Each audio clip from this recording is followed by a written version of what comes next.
Welcome back, everyone. Before we dive in, be sure to drop your thoughts, feelings, and lessons in the comments below. Like the video and subscribe so you never miss stories like this. Let's get into it. The cruelest thing Raina ever did was look me in the eyes at our dinner table and say, "I can't have kids with you, Quentin. I already have two with my exes," then scroll on her phone like my dream of having a child didn't matter, and my place in her life was just to pay bills, raise her kids, and stay quiet. Here's how it happened. "I can't have kids with you, Quentin. I already have two with my exes." My fork slipped, clattering against the plate, and the sound ricocheted through our kitchen. Raina didn't look up. She kept scrolling, nails tapping her screen in that patient, dismissive rhythm. The sage green walls I painted last July, because she said the color would calm us, suddenly felt like a joke. I watched the blue light shape her cheekbones and waited for a softer follow-up that never came. In one sentence, she revised our marriage into something I maintained, not something we built. Together, equally. My name is Quentin Harrell. I was 38 then, black, raised in St. Louis by a mother who treated bills like storms you survive by planning ahead.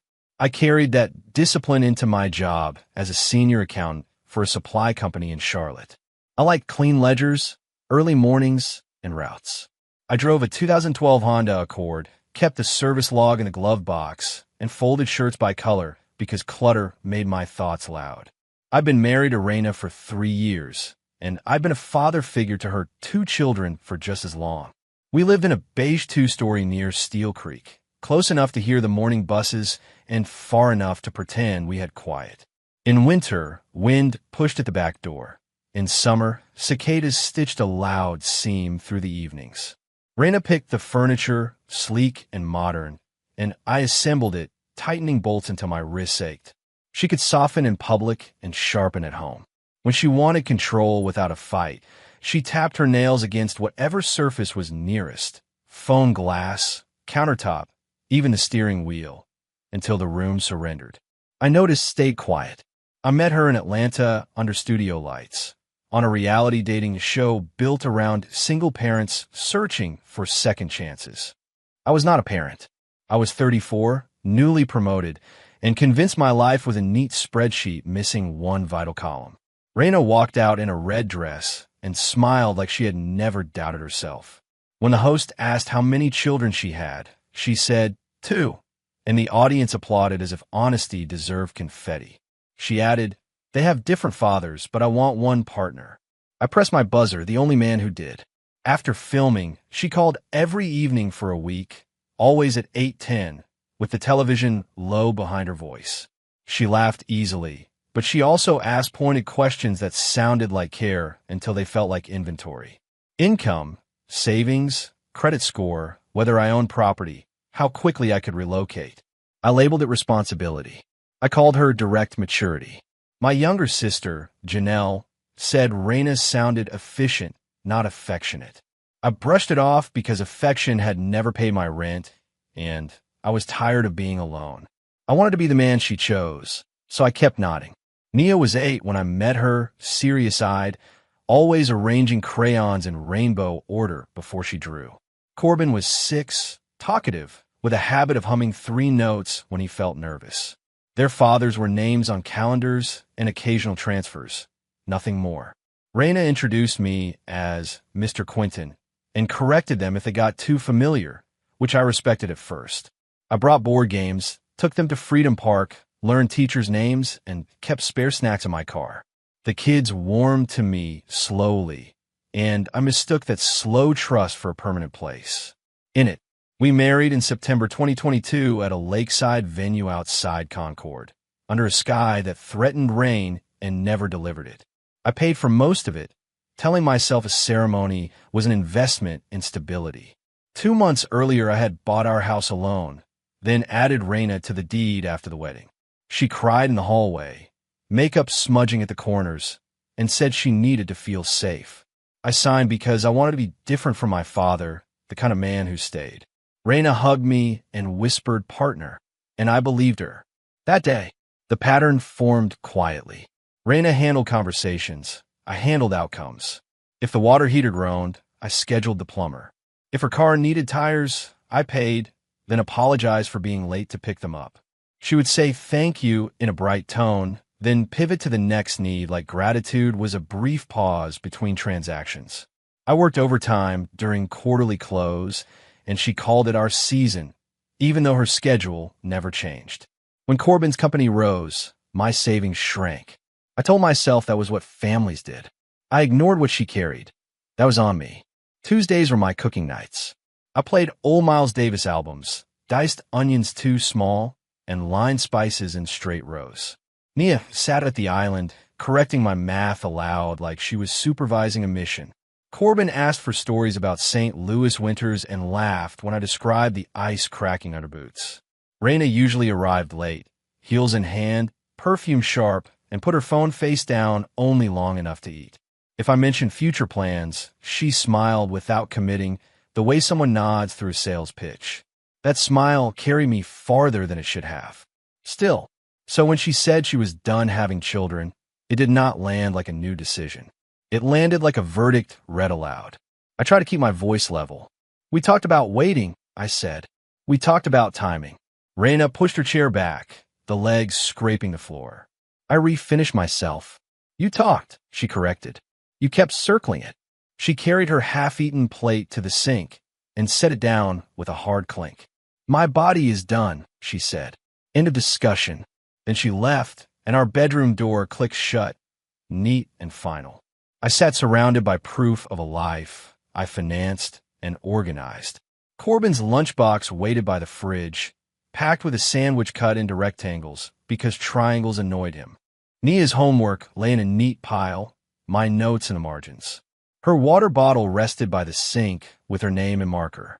The overhead bulb flickered, and I remembered being 10, watching my mother cry on a couch. She explained my father was not coming back. That night I promised I would be the man who stayed.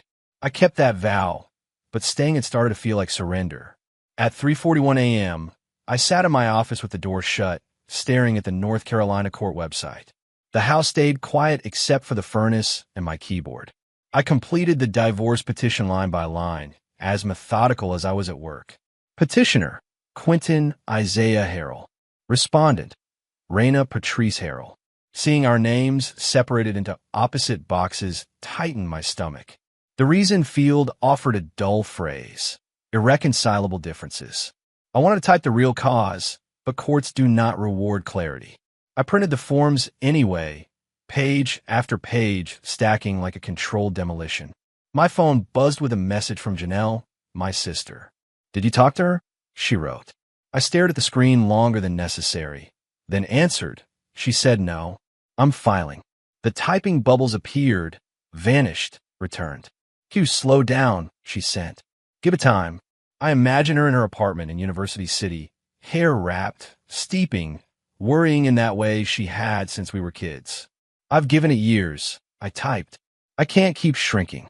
I set the phone face down because her concern made my doubt louder, and I needed my doubt silent. For once, the paperwork forced me to inventory our life. I had bought the house before the wedding, then added Raina's name because she cried and said it would make her feel secure. My savings had been $44,000 when we met. It was under 13. The difference lived in orthodontist invoices, therapy bills, school laptops, and the transmission for Raina's SUV. I never resented the spending.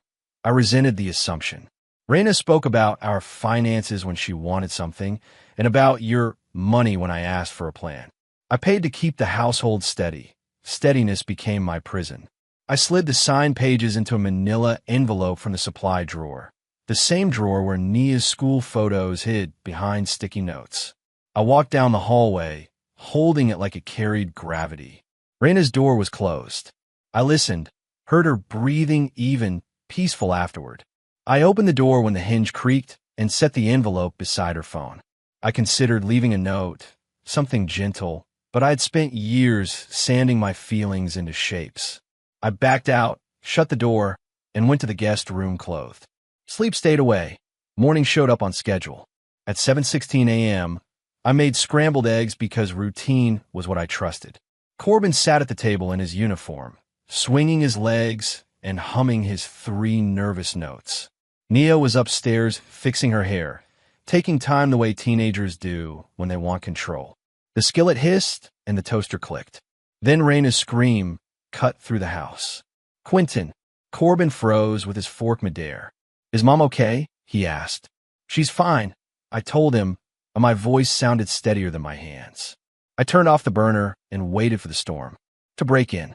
Raina burst into the kitchen in a faded t-shirt and sleep shorts, hair wild, eyes swollen. She shook the envelope at me, and papers skated across the table. "What is this?" she demanded. I looked at Corbin. "Backpack," I said.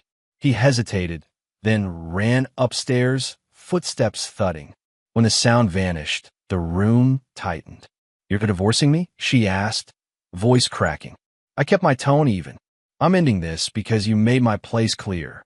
Her mouth opened, then closed, like she was searching for a better script. She said, "I love you," but it sounded like emergency insurance. Raina wiped her cheeks with the heel of her hand and tried to stand taller. "You can't do this," she said. "We have a family." I felt heat rise, exhausted. "We have a system," I replied. "I keep it running." She accused me of being dramatic. I listed facts instead of feelings. Overtime to clear her credit cards, therapy appointments, meetings, the evenings I sat with Nia until she solved for X. Raina listened like a manager hearing complaints. Then she said the line that ended my doubt. "I need you," she whispered. "We need you. Today." I left before my anger learned to talk. I drove past the elementary school, past the corner store with the bright mural, and into a park lot near Lake Wiley. I kept the engine running and stared at the steering while seeing I had restitched myself. My phone buzzed again and again, calls, texts, more calls. I did not open them. The notifications stacked like invoices. Near noon, I drove home for clothes and documents, planning a hotel and a longer plan after that.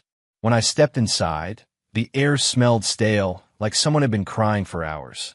Raina was on her knees in the living room, tissues scattered on the rug, face swollen and blotchy. She looked up as if I was the last solid object in a flood. "Please," she said, breath hitching. "I can't do this alone. The bills, the kids, everything." Her words came fast, panicked, practical. When I turned toward the stairs, she grabbed my pant leg. "Wait," she cried. "I'll do it. I'll have your baby. We can start now. Just don't leave." I looked down and understood the offer was fear wearing the mask of devotion. Still, it hooked my hope. Every instinct told me to leave, but the promise I made at 10 still lived in me, stubborn. I wanted a child who carried my last name, my history, my chance to do things differently. I also wanted to believe Raina meant it. That desire made me soft at the worst time. "All right," I said, and the words tasted. "But things change. No more treating me like payroll." Raina nodded quickly, swearing she would do anything. I did not help her up. I walked upstairs, put my suitcase in the closet, and told myself hope was courage, not denial. Raina treated the months that followed like a contract she planned to complete. She downloaded an ovulation app, set reminders, and announced schedule with the same tone she used for oil changes. When I tried to make it tender, she stiffened, then relaxed only when she remembered why she had agreed. I told myself discomfort was normal. I told myself love could grow after commitment. Nia watched everything with quiet, sharp attention, and Corbin asked why Raina cried in the bathroom some mornings. I dodged questions and pretended we were fine. Our son, Mercer Isaiah Harrell, arrived on a humid May morning in 2023 after a long night of lights and clipped instructions. When he cried, something in me unclenched. He had my wide-set eyes and my stubborn chin, and I held him like I was holding the future I had postponed. Raina smiled for photos, then asked about insurance forms before the medication wore off. I should have been alarmed. Instead, I focused on Mercer's fingers curling around my thumb, the grip trusting. That tiny trust became my center, and the rest of the house started orbiting around it. I opened a $529 account the week Mercer received his Social Security card. I built a budget with columns for daycare, medical, savings, and the kind of school I never had. I took on consulting work during tax season and stopped buying anything that did not serve a purpose. Raina praised my drive when it benefited her, then complained when I refused a weekend trip she wanted. Nia needed shoes. Corbin needed project supplies. A tablet broke, and another appeared on the list. I paid, but I started noticing how requests replaced gratitude, like the house could not tolerate stillness. 3 years after that dinner, I buckled Mercer into his car seat on a clear January morning. He was 3, serious about buttons, proud of his polo with a Hawthorne Academy crest. "New classroom?" he asked. "New classroom," I answered. At the curb, Raina's 2 children waited for the public bus, backpacks sagging, eyes half awake. Nia was 14, posture-guarded. Corbin was 12, hoodie cinched tight. Raina stepped onto the porch with her arms crossed and said, "So Mercer gets private school, and mine get Westmec." Her voice carried accusation, not curiosity. I shut the door, silent again. Raina followed me along the walkway, heels scraping concrete. "That school is falling apart," she said. "The roof leaks. Classes are packed." I kept my eyes on the driveway because I did not trust my face. "They're fine," I said. She shook her head. "You know their fathers don't send enough." The sentence landed hard. "Then their fathers should step up," I replied. Raina's mouth tightened. "You're doing this to hurt me." "I'm doing this for my child," I said, and heard my voice turn colder than I intended. Behind us, the bus hissed to a stop, doors folding open. Nia glanced at Mercer's car seat, then away. Corbin watched the pavement, shoulders rounded. I remembered painting his science fair board at the dining table, both of us smeared with glue, laughing when the cat stepped in glitter. I remembered Nia falling asleep on the couch during a thunderstorm, her head on my shoulder because Raina was out running errands. Those memories should have softened me. They did not. They sharpened my anger because I had given stability and still remained optional. As the bus pulled away, guilt rose and I pressed it down. That habit would cost me later. That night Raina ambushed me in the hallway the moment I came home from work. Mercer was at my mother's house, spared from tension. "You are disgusting," she said, trembling with fury. "Playing favorites with children." I set my briefcase down slowly, controlling my breathing the way a counselor taught me after a panic spell at 26. "They are not my children," I said. "I've supported them for years. Their fathers exist." Raina followed me toward the kitchen. "You're punishing them because you resent me," she insisted. I turned and said, "I'm protecting the child I begged you for." Raina's face went pale, then hard. "That is not fair," she said, folding her arms like a shield. "It's accurate," I replied. "You agreed to Mercer because you feared losing what I provided." The words were blunt, and I hated that part of me enjoyed their impact. Upstairs, a door shut, then a muffled sob from Nia's room. My chest tightened, but I did not comfort her. I told myself boundaries mattered, which was true and also convenient. I washed my hands too long, staring at the water like it could rinse away what I was becoming. Right then, the months that followed were a quiet war. Raina spoke only in logistics, pickups, payments, calendar reminders. Nia stopped asking for homework help. Corbin avoided eye contact, answering with one-word replies that made the house feel hollow. Mercer sensed the tension and started waking at 2 a.m., calling for me with a frightened voice. I began taking late walks after everyone slept, earbuds in, jazz low, counting my breath to stay steady. I also started journaling, not for inspiration, but to keep my thoughts from circling the same questions. On paper, I sounded calmer than I felt. One Thursday, after Mercer fell asleep clutching my shirt, I walked into the bedroom and set a brown file envelope on the bed. Raina looked from her phone, and her expression shifted before I spoke. "Not again," she said. "Yes," I answered. "Again, and this time I'm leaving." She sat up, eyes narrowing. "You're leaving me with 3 kids." I corrected her without raising my voice. 2. Mercer stays with me. Raina surged to her feet. "You cannot take my son." I told her I had met counsel, gathered records, and was prepared to let a judge decide. In court, Raina's anger arrived fast, then turned into pleading, hunting for a tone that worked. "We can fix this," she said. "You're overreacting." I asked what I had swallowed for years. "When did you ask about my day? When did you plan anything for us? When did you do something kind without attaching a bill?" She started to answer, then stopped, eyes darting like she was searching for an easier explanation. That pause told me more than any apology. I felt sadness, detached, like I was studying my own life from a distance and accepting the results. No anger, just certainty. Over the next weeks, I met my attorney, Luther Cade, in an office near Uptown where the waiting room smelled like copier toner. He did not ask for drama. He asked for proof. I brought daycare receipts, pediatric summaries, school emails, and calendar screenshots showing I handled weekday mornings while Raina worked late networking.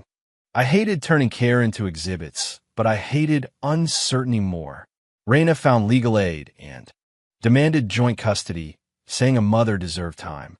Luther kept his voice calm. Courts follow patterns, he told me. Show the pattern. So I did, one record at a time.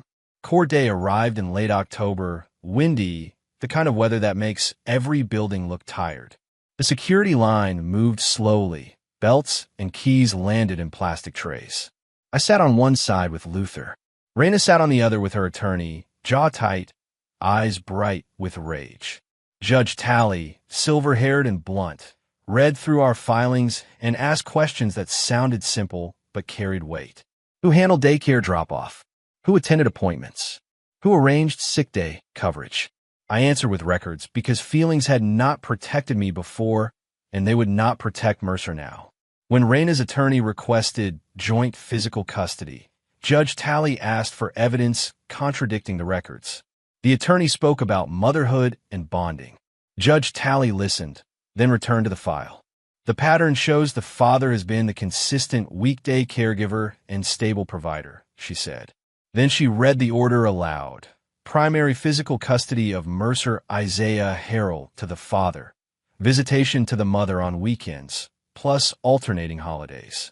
Raina's breath caught. Her attorney whispered. Raina shook her head, but she had no documents to offer. The gavel fell, and the sound felt final. In a cold room. Outside, we stood by separate cars while wind pushed grit across the lot. Raina held the papers like they were written in another language. Every weekend, she said, voice thin. I nodded once. Then she flipped to the settlement pages and froze. The agreement gave her half the home equity and a portion of my retirement contributions. You're giving me this, she said, suspicious. Half, I corrected. Sell it or buy me out. Raina's eyes narrowed. Why are you being generous? You hate me. I answered, I don't hate you. I want freedom, and I'm willing to pay for it. The consequences did not arrive with fireworks. They came as overdue notices and small failures. The roof leaked over the hallway closet, and the contractor wanted a deposit Raina did not have. Corbin School sent reminders about lunch balances. Nia needed a laptop replacement, and the district offered a waiting list. Raina called the fathers often. They answered less. One promised to send money Friday, then vanished for another month. She picked up weekend shifts and kept smiling online. Reality tightened. I heard about it through the kids, who spoke in fragments during Mercer's weekend handoffs. 4 months after the decree, Mercer and I moved into a townhouse in Matthews with 2 bedrooms and a small fenced yard. I painted his room a soft blue and put dinosaur decals along the baseboard, letting him choose the placement like it mattered because to him it did. I built a bookshelf on a Saturday and sanded it smooth while he napped, sawdust on my arms, music low. My own room stayed plain, bed, dresser, one framed photo of Mercer grinning with frosting on his lip. I learned I needed less space to breathe and more room to be quiet. On an April Saturday, sunlight broke through weeks of rain, and I took Mercer to Squirrel Lake Park. He chose the swings, gripping the chains with determined hands. I pushed, and he laughed, bright and unguarded. Then he dragged his shoes in the mulch and slowed himself. He looked back, serious. Dad, are you happy now? I stopped and knelt. What makes you ask? He counted on his fingers. You smile more. You don't yell. You make pancakes. My throat tightened. Yes, I said. I'm happy. He nodded once, satisfied. He hugged neck and said, I like it peaceful here. I ran into Raina the next year at a Whole Foods in South Park. Mercer sat in the cart arguing for chocolate cereal with marshmallows, convinced shapes made it better. I mentioned sugar grams, and he frowned as if math was personal. Then I heard my name. Raina stood behind a cart with Nia and Corbin nearby, both taller than I remembered. Raina looked tired, hair pulled back, sweatshirt loose. How have you been? She asked carefully. Good, I said. The silence stretched. She said, I wish things were different. I answered, I don't, and my honesty ended the conversation. Quietly, weekend handoffs became the only times I stood close to Raina. We met in parking lots or at my mother's driveway, keeping voices low and Mercer out of arguments. Raina tried small talk, then slid into complaint, then into blame. I stayed brief. Mercer ate. Mercer slept. Preschool pictures Friday. Nia and Corbin hovered near the car, speaking in fragments about a leaky ceiling and a teacher quitting. I listened without rescuing. Part of me wanted to fix everything out of habit. Another part remembered the cost and kept my hands in my pockets. Mercer waved, and the meeting ended. A year later, my cousin DeAndre invited me to his bachelor night in Uptown. Wings, bad karaoke, and laughter. He pulled me into a quieter booth and asked about his fiancée, Corinne, who had 2 children from a previous marriage. Is that going to be a problem? He asked. I asked one question back. Do you want kids of your own? He nodded. Then you need a clear answer. Not a vague maybe, I said. Have the hard conversation before the wedding. Listen for hesitation. Believe it. DeAndre went quiet, then thanked me like I had handed him a map. Driving home after midnight, I thought about the man I had been when I met Raina. Lonely, proud, eager to be chosen, willing to confuse attention with love. I replayed moments I had minimized. The inventory questions, the way gratitude disappeared as soon as the next need appeared, the way she treated my hopes like background noise. I also admitted my part. I avoided confrontation because I wanted the story to work. I stayed quiet to keep peace, then resented her for the peace I volunteered to protect. It was a childish bargain, and I paid in years. Anyway, for Mercer's 5th birthday, I kept it small. My mother, Janelle, 2 cousins, a backyard grill, cupcakes from a bakery near Independence Boulevard. Mercer wore a paper crown all afternoon and declared himself King Mercer, ordering everyone to dance to his favorite song. I danced, even when I felt ridiculous, because joy was the point. After everyone left, I sat on the porch steps listening to crickets and sprinklers. My phone buzzed with a message from Raina. Happy birthday to Mercer. Nothing else. I replied. If this story hit a nerve, drop one word in the comments. Peace. Because sometimes the strongest comeback is walking away quietly and never paying for disrespect again. I used to think a good man proved himself by enduring. Now I think a good man proves himself by choosing what is healthy and staying consistent after the choice. I did not win. I did not expose Raina, humiliate her, or chase applause. I simply stopped financing a life that refused to include my heart. Mercer and I wake in a quiet house, eat pancakes, and walk to the mailbox without dread. Sometimes guilt visits wearing Nia's and Corbin's faces, and I sit with it until it loosens. Peace is not loud, but it exists. The end.